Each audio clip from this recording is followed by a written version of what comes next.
하나님의 말씀 창세기 3장 6절만 제가 읽겠습니다. 여자가 그 나무를 본즉 먹음직도 하고 보암직도 하고 지혜롭게 할 만큼 탐스럽기도 한 나무인지라. 여자가 그 열매를 따 먹고 자기와 함께한 남편에게도 주매 그도 먹은지라. 존경하는 성도 여러분, 한 주간도 주님 은혜 가운데 평안하셨습니까? 네, 오늘 복되고 거룩한 안식일에 성도 여러분들 뵙게 돼서 대단히 반갑습니다. 오늘 특별히 우리 오현숙 우리 성도님 동생 오선숙 우리 님 오늘 교회 오신 것 진심으로 환영합니다. 네.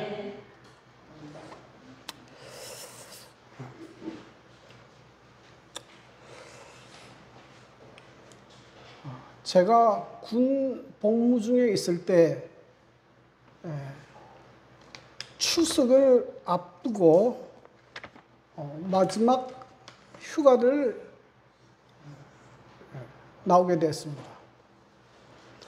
그래서 집에 갔다가 돌아오는 길에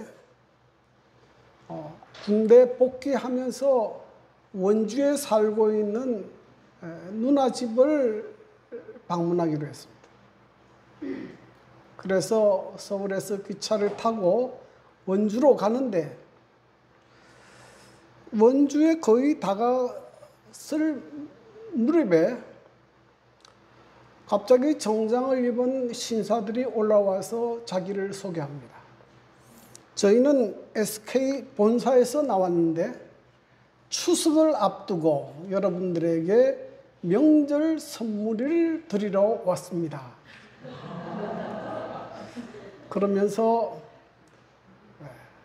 저희 SK 본사에서 양복지 한 감과 또 은수저를 가지고 왔는데 여러분 다 드릴 수는 없고 이 여객실 중에 2명만 뽑아서 드리겠습니다 하고 종이를 쭉 돌렸습니다.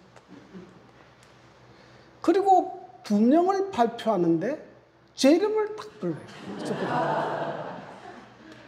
제가 깜짝 놀랐습니다. 이런 행운이 어디 있느냐. 그러면서 이분이 덧붙이기를 이 양복지 한 감하고 은수저를 드리는데 교통비 쪽으로 조금 5만 원만 주시면 좋겠습니다.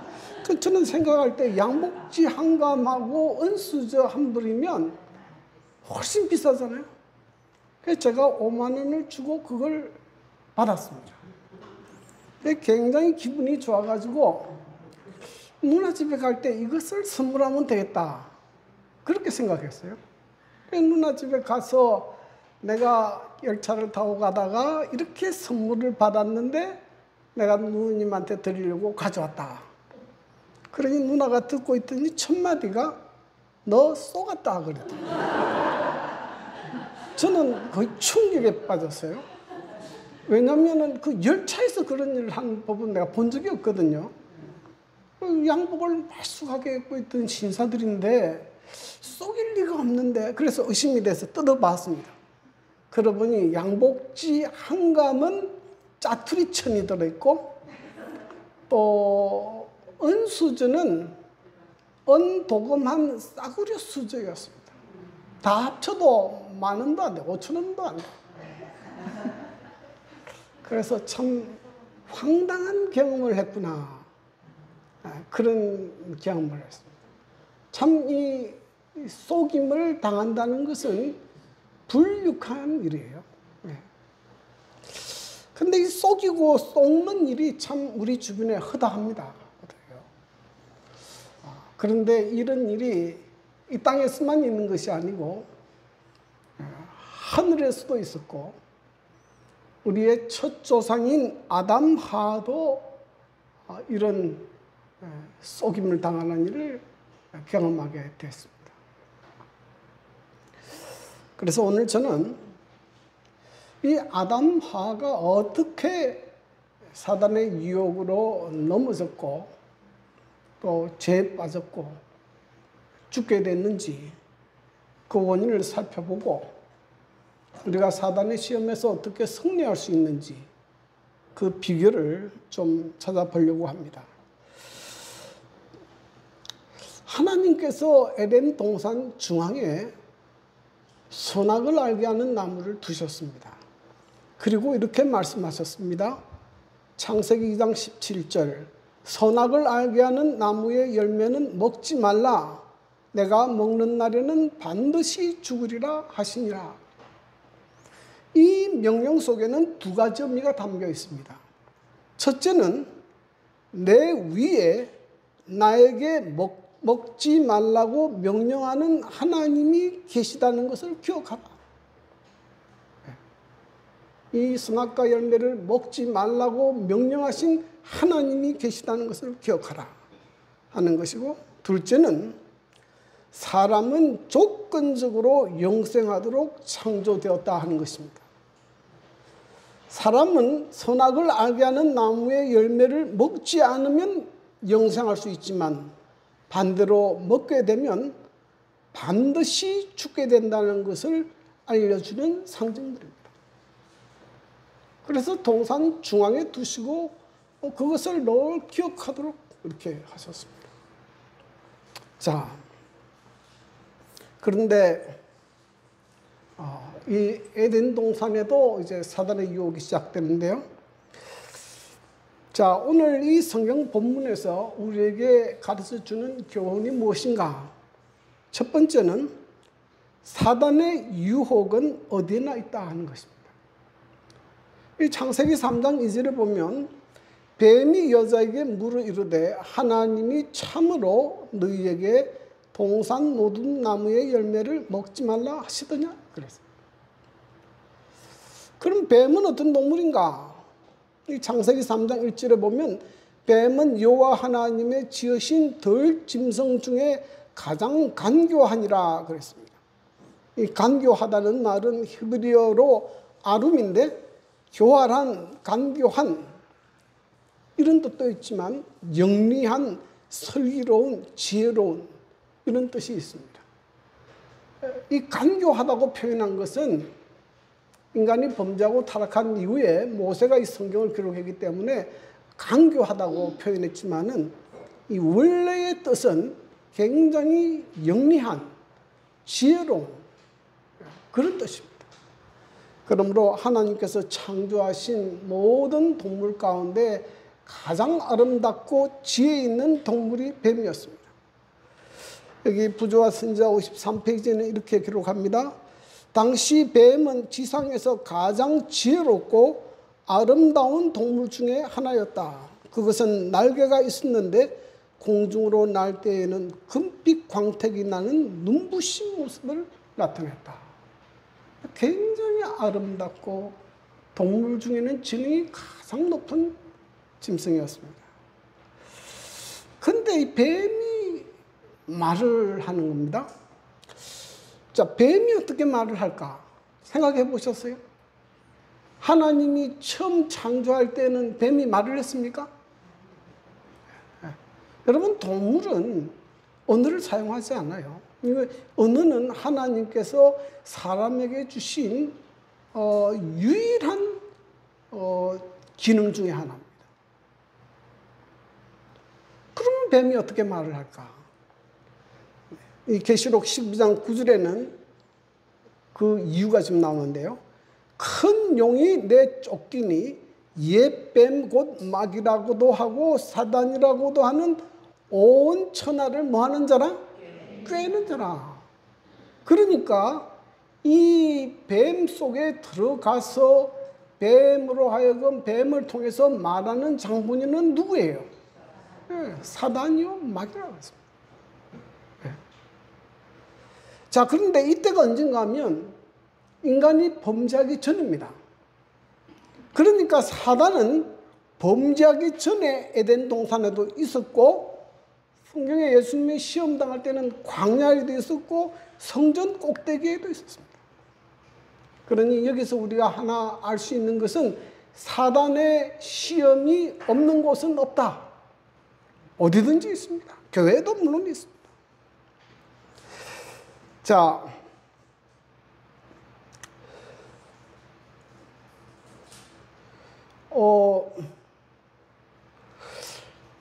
그런데 어떻게 이 사단이 이제 여자를 유혹하게 되는데 어떻게 여자가 유혹에 빠지게 됐느냐 하는 것입니다. 그 이유는 첫째로는 혼자 있었기 때문이다.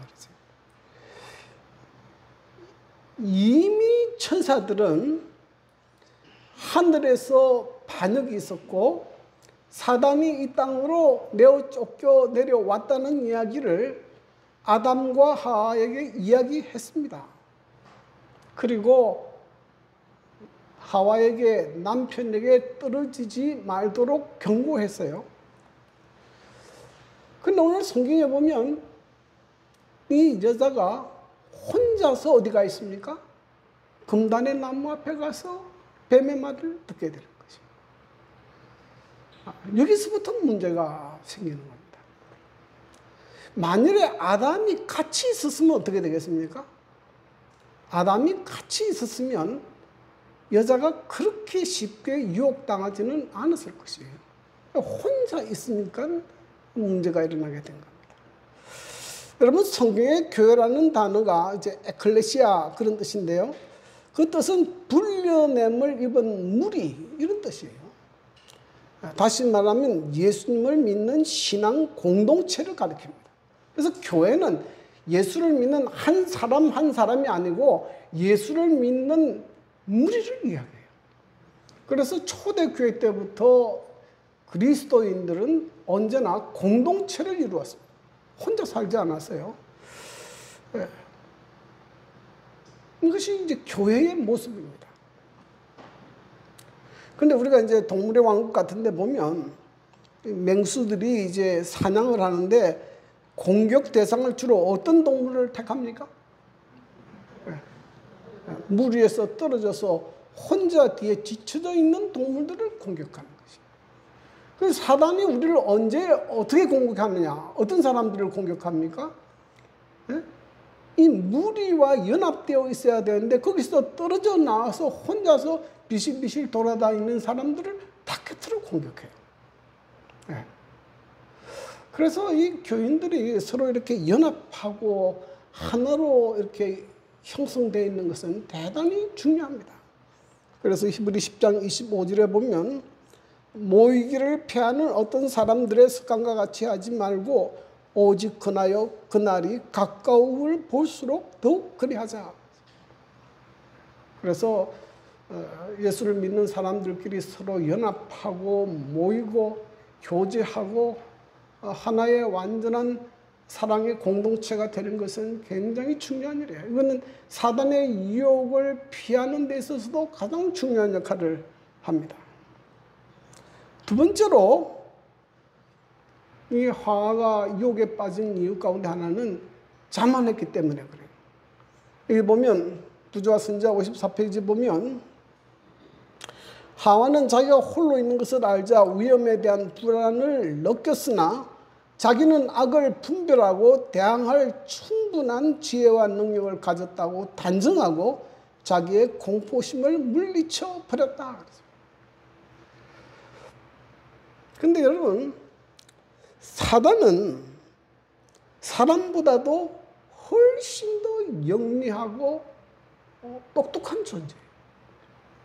그래서 사단과 사람이 맞붙어 싸우게 되면 백전 뭡니까? 백전백패예요. 백패. 그러니까 우리의 힘으로는 사단의 능력을, 유혹을 이길 힘이 없습니다. 그래서 성경 우리에게 뭐라고 이야기하는가 하면 뭐 하지 않게? 시험에 들지 않게 뭐하라? 깨어있어 기도하라. 기도를 통해서 하늘의 능력을 받고 하나님이 우리와 함께 계시고 우리가 그리스도 안에 있을 때에 우리가 사단을 이길 수 있는 것이지 우리의 혼자 힘으로는 안 된다는 것이에요. 안 된다는 것입니다.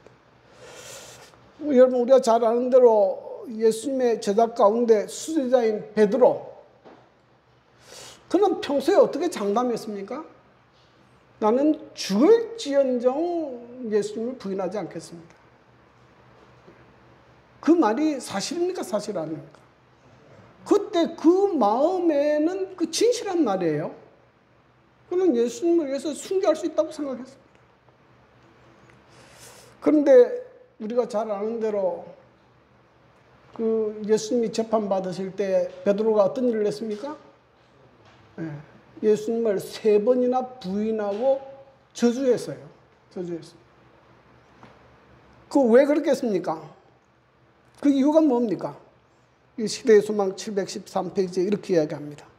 베드로가 큰 죄를 지을 길을 마련하고 있던 때가 바로 예수께서 베드로에게 깨어 기도하라고 명하셨는데도 자고 있던 바로 그때였다. 그러니까 베드로는 뭐 사단이 우리를 시험한다 전혀 안 믿었죠. 전혀 경계하지 않았습니다. 그런데 갑자기 이런 시험들이 닥치니까 혼란에 빠지고 예수님을 부인하고 저주까지 하는 그런 실패를 경험하게 되는 겁니다. 그래서 그 베드로가 나중에 회개하고 난 다음에 건면하기를 이렇게 건면합니다. 베드로전서 5장 8절 근신하라 깨어라 너희 대적 마귀가 우는 사자같이 두루다니며 삼킬 자를 찾나니. 근신하라 깨어라. 사단의 유혹이 있음을 알고 언제나 경계하고 깨어있고 기도하고 그렇게 해야 우리가 뭐 할 수 있는가 하면 사단의 유혹을 이길 수 있다 하는 것입니다. 두 번째는 이 사단의 유혹을 이기려면 선과 악을 분별할 수 있는 지혜를 구하라. 여러분 성경에 보면 사단이 아담과 하와를 유혹할 때 3단계로 유혹합니다. 첫 번째는 하나님의 말씀에 의심을 일으킵니다. 창세기 3장 1절 하나님이 참으로 너희에게 동산 모든 나무의 열매를 먹지 말라 하시더냐. 하나님께서 뭐라고 아담과 하와에게 말씀했습니까? 에덴 동산의 모든 나무의 열매는 내가 임의로 먹되 한 가지만 못 먹게 했어요. 그런데 이 사단은 뭐라고 이야기합니까? 하나님이 참으로 동산 모든 나무 실과를 먹지 말라 하시더냐. 뭘 느끼게 합니까? 하나님의 사랑에 대해서 의심을 느끼게 하는 거예요. 그러면서 뭘 느끼게 합니까? 왜 하나님께서 저 선악을 알게 하는 나무를 먹지 못하게 했을까? 의심이 일어납니다.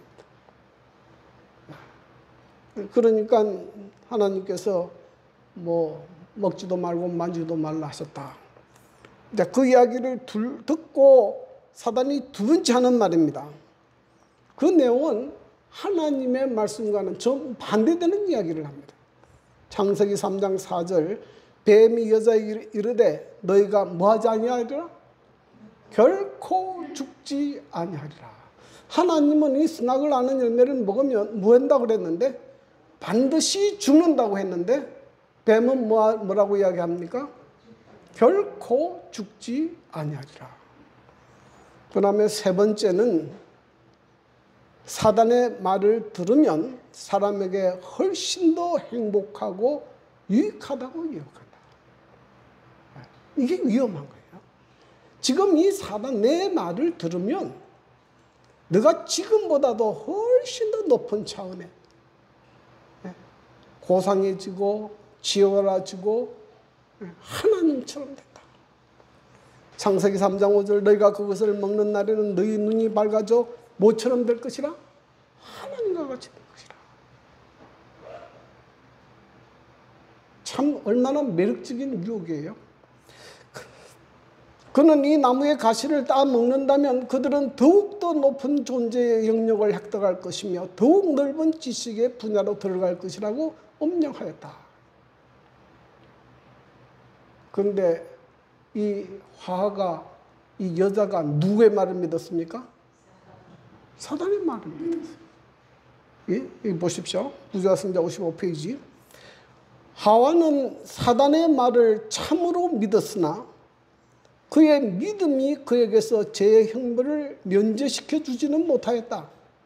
심판의 때에 사람들은 그들이 거짓말을 양심적으로 믿었기 때문이 아니라 진리를 믿지 아니하였기 때문에, 진리가 무엇인지 배울 기회를 등한히 하였기 때문에 정죄를 받을 것이다. 나는 정말 양심적으로 믿었는데요. 양심적으로 믿는 것보다 더 중요한 것이 무엇입니까? 누구의 말을 믿느냐는 것이 더 중요해요. 더 중요해요. 그래서 그리스도인들에게 믿음도 중요하지만 믿음에 앞서 더 중요한 것은 선과 악을 분별할 수 있는 분별력이다. 분별력이 있어야 돼요. 이 분별력이 없으면 사람이 자꾸 이슬에 빠져요. 사람들에게 미혹됩니다. 미혹돼요. 그 성경에 이렇게 이야기합니다. 예레미야 6장 16절. 여호와께서 이와 같이 말씀하시되 너희는 길에 서서 보며 옛적 길 곧 선한 길이 어디인지 알아보고 그리로 가라. 너희 심령이 평강을 얻으리라. 옛적 길, 하나님께서 말씀하신 길, 선한 길이 어디인지 알아보고 그 다음에 행동하라 이 말이에요.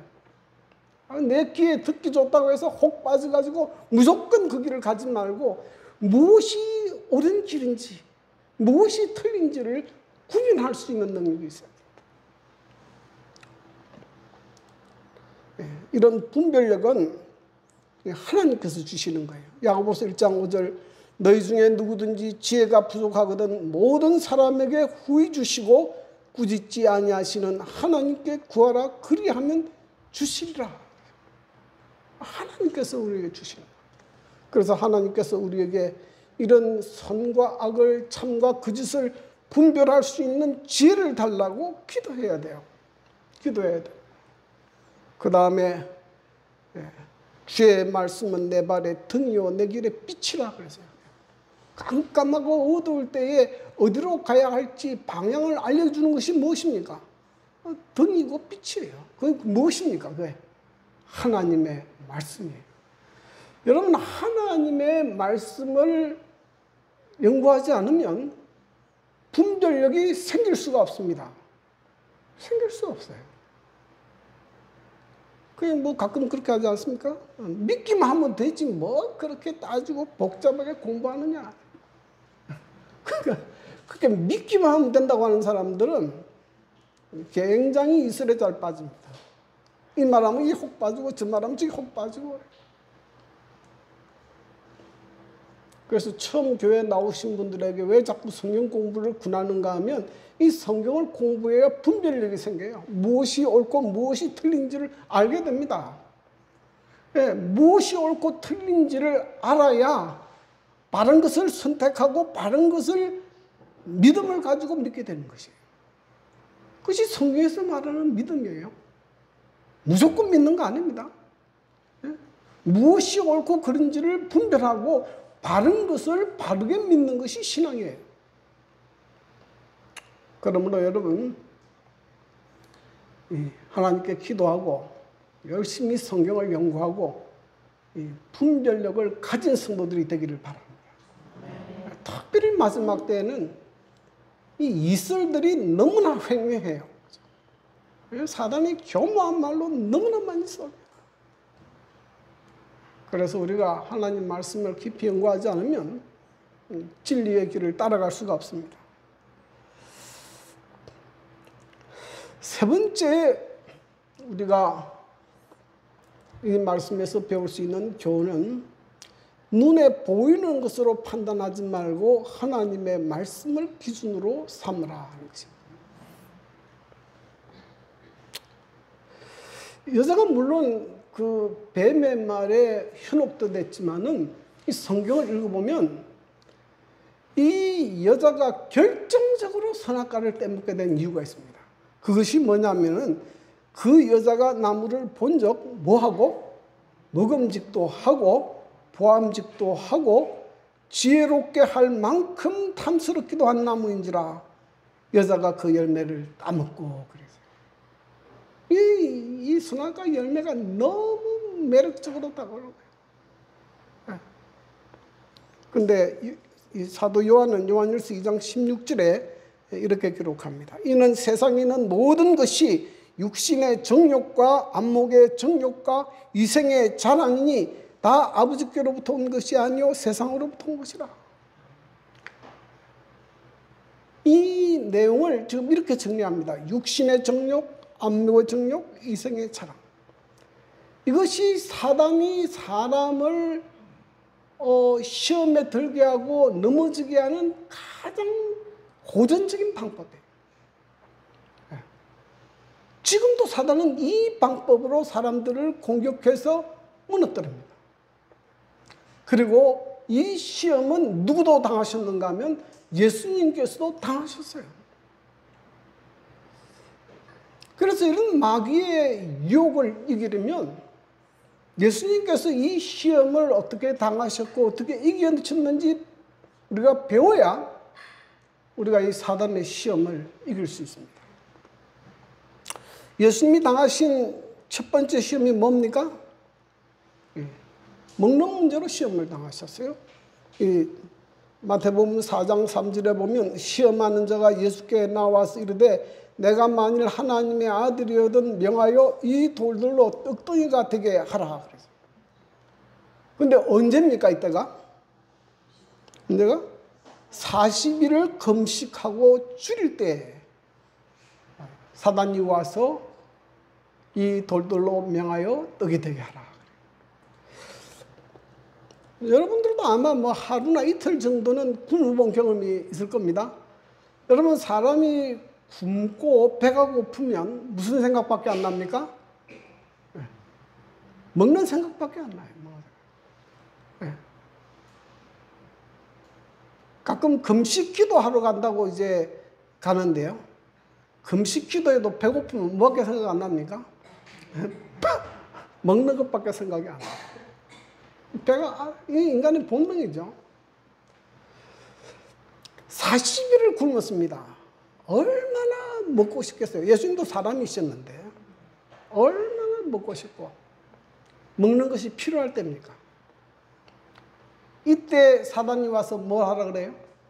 이 돌로 떡을 만들어 먹어라. 참 치명적인 요구 아닙니까? 그런데 이 명령이 우리에게는 시험이 됩니까? 안 됩니까? 예? 시험이 됩니까? 안 됩니까? 예? 우리에게는 시험이 안 됩니다. 우리에게 돌로 떡 만들어 먹어라 그러면 뭐 그 말이 안 되잖아요. 우리가 뭐 돌로 떡을 만들 수 있는 능력이 없지 않습니까? 근데 누구에게는 시험이 됩니까? 예수님에게는 시험이 되죠. 예수님은 하나님의 아들이시기 때문에 예수님은 돌로 떡을 충분히 만들 수 있어요. 그러니까 이 마귀의 시험의 그 골자가 뭐냐면은 하나님 의지한다고 하지 말고 네가 만들어 먹어라. 네 배고픈데 이렇게 절실하고 이렇게 배고픈데 왜 그렇게 배고픈 상태로 있느냐? 네가 떡을 만들어 먹어라.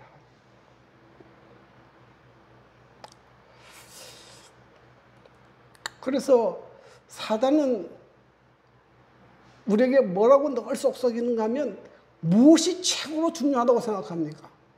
우리의 삶에 먹는 문제가 제일 중요하다 그렇게 생각해요. 먹어야 산다. 그래서 보십시오. 먹고 살려고요. 새벽 2시, 3시, 4시에도 일어나서 장사로 가요. 예. 먹고 사는 문제 정말 중요한 문제입니다. 그런데 예수님께서 뭐라고 말씀하셨는가 하면 이렇게 말씀하셨어요. 사람이 떡으로만 살 것이 아니요 하나님의 입으로 나오는 모든 말씀으로 살 것이라 하셨느니라. 이 말씀은 신명기 8장 3절을 인용한 것입니다. 너를 낮추시며 너를 추리게 하시며 또 너도 알지 못하며 내 조상들도 알지 못하던 만나를 내게 먹이신 것은 사람이 떡으로만 사는 것이 아니요 여호와의 입에서 나오는 모든 말씀으로 사는 줄을 내가 알게 하려 하십니다. 예수님은 지금 무슨 내용을 지금 이야기합니까? 이스라엘 백성의 광야 생활을 이야기하는 거예요. 여러분, 하나님께서 이스라엘 백성을 애굽에서 인도해서 가나안까지 가는데 지름길로 가면 보름이면 갑니다.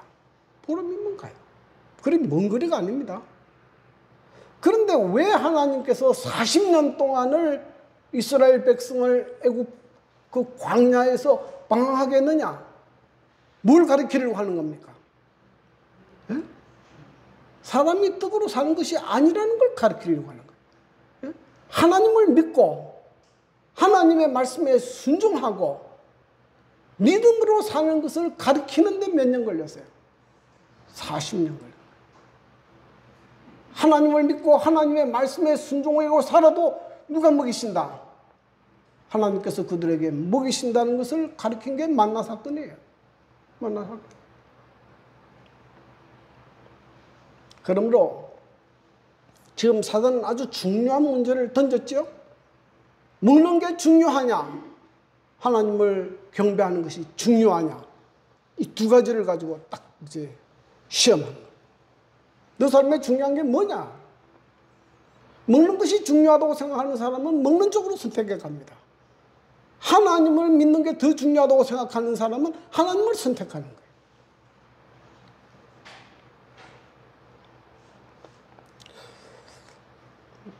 그래서 예수님께서 신명기 8장 3절을 인용한 것입니다. 그래서 이 성경절은 굉장히 중요한 성경절입니다. 마태복음 6장 33절 그런즉 너희는 먼저 그의 나라와 그의 의를 구하라. 그리하면 뭐를? 이 모든 것을 너희에게 더하시리라. 아무리 우리의 삶에 음식이 중요하고 먹어야 살지만은 먹는 것보다 뭐가 더 중요하다는 거예요. 하나님을 믿는 것이 더 중요하다. 하나님께서 사람을 먹도록 만드신 것이 아니에요. 하나님께서 사람을 하나님께 영광을 돌리고 하나님께 찬양하도록 만드신 것이지 먹고만 살기 위해서 만드신 것이 아닙니다. 이걸 가르쳐야 돼요. 그래서 우리가 전적으로 하나님을 믿고 믿음으로 살 때에는 하나님께서 약속하셨어요. 그는 높은 곳에 거하리니 견고한 바위가 그의 요새가 되며 그의 양식은 공급되고 그의 물은 끊어지지 아니하리라. 아무리 절박한 상황에 있어도 하나님을 경외하는 사람들에게 그의 양식을 공급하시겠다는 하나님의 약속입니다. 그러므로 여러분도 사단의 시험을 이기려면 이 믿음이 있어야 돼요. 내가 전적으로 하나님을 믿는 것을 우선으로 선택하겠다. 그렇게 하면 내가 믿음의 길을 갑니다. 두 번째는 이생의 자랑에 대한 시험입니다. 이 사람의 마음속에 본능적으로 가지고 있는 것이 뭐냐면 자기를 높이고 자랑하고 싶은 마음이 있어요. 사단이 이걸 잘 압니다. 이것이 왜 시험이 되는가 하면 여러분 우리가 우리 자신을 높이고 자꾸 자랑하게 되면 우리의 마음속에 누가 거할 자리가 없습니까? 하나님께서 거할 자리가 없어요. 자, 이 시험이 어떻게 전개되는가 봅시다. 마태복음 4장 5절 6절 이에 마귀가 예수를 거룩한 성으로 데려다가 성전 꼭대기에 세우고 이르되 내가 만일 하나님의 아들이면 뛰어내리라. 기록되었으되 그가 너를 위하여 그의 사자들을 명하시니 그들이 손으로 너를 발에 돌에 부딪히지 않게 하리로다 하였느니라. 이 성전 꼭대기로 예수님을 데리고 갔는데요.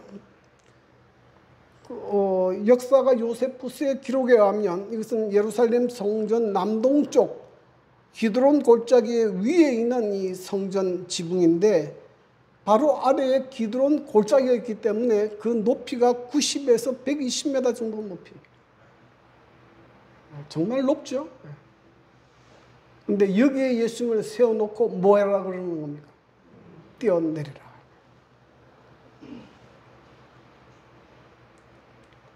한 3m 정도에서 뛰어내리라.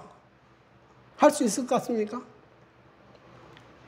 그건 좀 뭐 다칠 수 있겠지만 그래도 해보지만 10m만 돼도 어떻게 합니까? 못 뛰어내립니다. 뛰어내리면 죽는데 어떻게 돼요? 근데 90m, 100m 정도 되는데 뛰어내리면 어떻게 돼요? 100번 죽어요. 근데 예수님 보고 뛰어내리라. 자, 너가 이렇게 이 100m 되는 높이에서 뛰어내려도 천사가 너를 이렇게 탁 받들어서 이렇게 잘 보호해 주면 어떤 일이 벌어지겠습니까? 아니, 성전에서 100m 높이에서 떨어졌는데도 다치지도 않고 천사가 보호해서 내려왔다. 그러면 사람들이 그 광경을 보면 어떤 생각이 들겠어요? 와, 이 사람은 정말로 보통 사람이 아니다. 하나님의 아들이 분명하고 메시아다. 이 사람을 메시아로 모시다.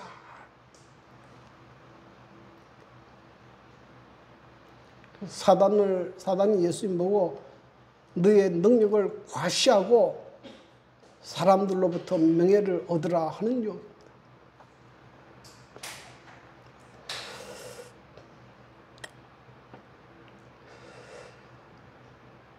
근데 예수님께서 이런 지하에 거절했습니다. 주 너희 하나님을 시험하지 말라 하였느니라 하신 겁니다. 하나님을 시험하지 말라. 왜 성전에서 뛰어내리는 게 하나님을 시험하는 일인가? 자, 여기 보면 이렇게 지금 사단이 이야기합니다. 만일 내가 하나님의 아들이어든 뛰어내리라. 하나님의 아들됨을 뭐하라? 증명하라는 것이에요. 근데 예수님이 침례 받으실 때 이미 하나님께서 뭐라고 말씀했습니까? 이는 내 사랑하는 아들이요 내 기뻐하는 자라고 말씀하셨는데도 불구하고 다시 내가 하나님의 아들됨을 증명하려고 이 꼭대기에서 뛰어내리는 것은 뭐 하는 것이에요? 하나님 말씀을 불신하는 것이고 하나님을 시험하는 것이다. 시험하는 것이다. 그 다음에 마귀도요, 아주 성경을 교묘하게 왜곡해서 이용합니다. 이 사단이 이렇게 이야기했어요. 기록되었으되 그가 너를 위하여 그의 사도들을 명하시니 그들이 손으로 너를 받들어 발이 돌에 부딪히지 않게 하리로다 하였느니라. 이것은 시편 91편 11절 12절을 인용한 것이에요. 자, 여기에 지금 무슨 차이가 있습니까? 그가 너를 위하여 그 천사들을 명령하사 같아요. 그들이 그들의 손으로 너를 붙들어 발이 돌에 부딪히지 않게 하리로다. 그것도 같아요. 근데 뭐가 빠져버렸습니까? 내 모든 그 길에서 너를 지키게 하심이라. 빠뜨려버렸어요. 빼버렸습니다. 여러분, 이 내 모든 길은 뭐냐면은 하나님께서 우리에게 정해주신 길이 있습니다. 길이 있어요. 그 중에 하나는 자연 법칙이고 하나는 도덕적 법칙입니다. 높은 데서 떨어지면 다칩니까? 안 다칩니까? 다치는 거예요. 그거는 자연 법칙이에요. 우리가 자연 법칙에 순응해서 살아야 되지, 억지로 거슬리면 안 돼요. 불이 막 팔팔 타는데, 아이고, 이거 뭐 괜찮다고 손 쑥 집어넣으면 어떻게 됩니까? 불에 데이지요. 우리가 자연 법칙에 순응해서 살아야 돼요. 마찬가지로 우리가 하나님의 도덕적 법칙 안에 살아야 됩니다. 근데 우리가 하나님께서 주시는 이 법 안에 있을 때는 하나님의 천사가 위험한 일을 당할 때 우리를 보호해 주십니다. 그렇죠? 그런데 내가 고의로 하나님을 시험하기 위해서 높은 데서 뛰어내리거나 또 내가 고의적으로 죄를 짓고 있을 때는 그때는 뭐 하지 않아요? 천사가 우리를 보호해 주지 않습니다. 우리가 주님의 뜻 안에 있을 때에 하나님께서 우리를 보호하십니다. 그래서 지금 이 시험은 뭐냐면은 사단이 예수님을 고의적으로 하나님께서 정하신 법에서 이탈시키려는 거예요. 하나님께서 자연 법칙을 정했는데 하나님을 시험하려고 뛰어내려봐라. 그러면 천사가 지켜줄 것이다. 그래서 자기를 높일 것인가 하나님을 높일 것인가, 하나님을 시험할 것인가 하나님을 신뢰할 것인가. 여기에서 예수님께서는 자기를 높이는 것을 거절하고 하나님을 믿는 믿음의 길을 선택했습니다. 세 번째는 내게 엎드려 경배하라 그랬어요. 마귀가 그를 지극히 높은 산으로 데려가서 천하 만국의 모든 영광을 보여주며 만일 내게 엎드려 경배하면 이 모든 것을 내게 주리라. 예수님께서는 하나님께서 주신 사명을 이루기 위해서 이 땅에 오셨는데 그것은 뭘 통해서 이루어집니까? 십자가를 통해서 얻어지는 것이에요. 그런데 사단은 지금 뭐라고 제안합니까? 내게 절만 한번 하면 이 세상의 모든 영광을 주겠다. 그런데 예수님께서 이런 제안에 거절합니다. 사탄아 물러가라. 기록되었을 때 주 나의 하나님께 경배하고 다만 그를 섬기라 했느니라. 왜 하나님만 경배해야 되는가? 하나님만이 창조주이시기 때문에 참된 경배의 대상이 된다. 사단은 피조물로서 경배의 대상이 아니다. 예레미야 10장 11절 너희는 이같이 그들에게 이르기를 천지를 짓지 아니한 신들은 땅 위에서 이 하늘에서 말이라 하라. 창조주 하나님 외에는 경배의 대상이 없습니다. 하나님께서 분명히 했어요. 예수님이. 두 번째로 사단이 준다고 하는 이 세상도 영원한 것이 아니다. 베드로전서 1장 24절 그러므로 모든 육체는 풀과 같고 그 모든 영광은 풀의 꽃과 같으니 풀은 마르고 꽃은 떨어지되. 세상에서 출세하고 잘 사는 것도 보면요 잠깐 지나가 버려요. 이병철 회장이나 이건희 회장 그렇게 돈 많이 벌어도 잠깐 지나면 다 소용없죠. 출세해도 뺄 거 아니에요. 세 번째로 사단의 멸망은 예정되어 있다. 계시록 20장 10절 또 그들을 미혹하는 마귀가 불과 유황못에 던져지니 거기는 짐승과 거짓 선자들도 있어 밤낮 괴로움을 얻으리라. 마귀는 이미 멸망이 예정되어 있어요. 그러므로 우리가 그 마귀의 달콤한 유혹에 넘어가서 무하면 안 된다는 거예요. 마귀를 섬기는 일을 선택하는 것은 대단히 어려운 일이다. 어리석은 일이다.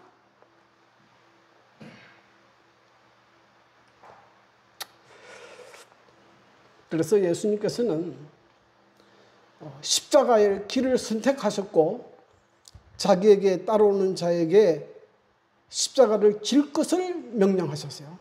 이에 예수께서 제자들에게 이르시되 누구든지 나를 따라오려거든 자기를 부인하고 자기 십자가를 지고 나를 따를 것입니다. 예수를 믿고 믿음으로 사는 길은요 아무 어려움이 없고 고난이 없고 모든 것이 행복하고 그런 길 아니에요. 때때로 고난도 있고 어려움도 있고 있죠. 그러나 십자가의 고난을 통해서 영광이 얻어지는 것이지 고난 없는 영광 없어요. 성경의 믿음의 그 많은 노독들 아브라함, 이삭, 야곱, 모세 다 보세요. 아무런 고난 없는 편안하게만 한평생을 살았는지 없어요? 예수님께서 말씀하십니다. 마태복음 7장 13절 14절입니다. 좁은 문으로 들어가라. 멸망으로 인도하는 문은 크고 그 길이 넓어 그리로 들은 자가 많고 생명으로 인도하는 문은 좁고 길이 협착하여 찾는 이가 적음이라. 예수님께서는 생명으로 가는 문이 좁은 문이라고 말씀하시고 찾는 이가 적다고 말씀했어요. 세상에 인기 있는 길도 아니고 많은 사람이 찾아가는 길이 아니에요. 아닙니다. 저는 어릴 때 그런 생각을 자주 했어요. 왜 우리 교회는 별로 교인도 많지 않고 건물도 그렇게 크지 않고 그럴까? 이왕이면 교회도 좀 반듯하고 사람도 좀 팍 많으면 좀 자부심을 느낄 것 같지 않아요? 어디 가서도 어느 교회 다닙니까? 예, 저 그 교회 다닙니다. 우리 교회 몇 명입니다. 근데 우리 교회 그렇게 할 만큼 큰 교회 없어요. 네. 전부 다 조금만 그래. 그래도 전국 어디든지 가면 있어요. 있어요. 근데 제가 성경을 연구하고 깨달은 것은 이 좁은 문이고 사람도 그렇게 많지 않지만은 이 교회가 진리를 가르치고 있다는 것이에요. 참 놀라운 길입니다. 정말 이 교회에서는 하나님의 말씀대로 사람을 살도록 가르쳐요. 그리고 어떤 현상이 일어나는가 하면 이 신앙을 믿으면 믿을수록 더 확신이 들고 생명길로 가고 있다는 확신도 들고 더 기쁘고 행복해지는 것이에요. 이게 참 놀라운 겁니다. 제가 자주 좋아하는 노래 중에 하나 이 노래예요. 나의 가는 골짜기를 험하다고 하나 기하여쪽 형기속을 나는 가고 있네. 아름답다 나의 길이 내게 즐거우니 저쪽 멀리 하늘집이 항상 바라뱀. 그래서 좁은 문으로 가는 거, 좁은 길로 가는 거 저는 부끄럽지도 않고 창피하지도 않고 더 행복하고, 남들은 골짜기를 간다고 하지만 나는 기하여쪽 형기속을 가고 있잖아요. 여러분, 하나님 말씀대로 사는 것이 얼마나 행복한지, 얼마나 기쁜지 경험해 보게 되기를 바랍니다. 이 세상에 그 어떤 것과 비교할 수 없어요. 비교할 수 없어요. 우리의 첫 조상은 사단의 유혹에 넘어가 이 세상에 죽음과 불행을 가지고 오게 됐습니다. 그러나 하나님께서는 예수님을 보내셔서 우리의 죄를 대신하여 십자가에 죽게 하시고 다시 우리에게 영생에 얻는 길을 주셨습니다. 그러므로 우리는 사단에게 속지 말고 하나님을 신뢰하고 말씀과 기도로 믿음으로 승리해서 다시 에덴 동산에 들어가는 저와 여러분이 되기를 바랍니다.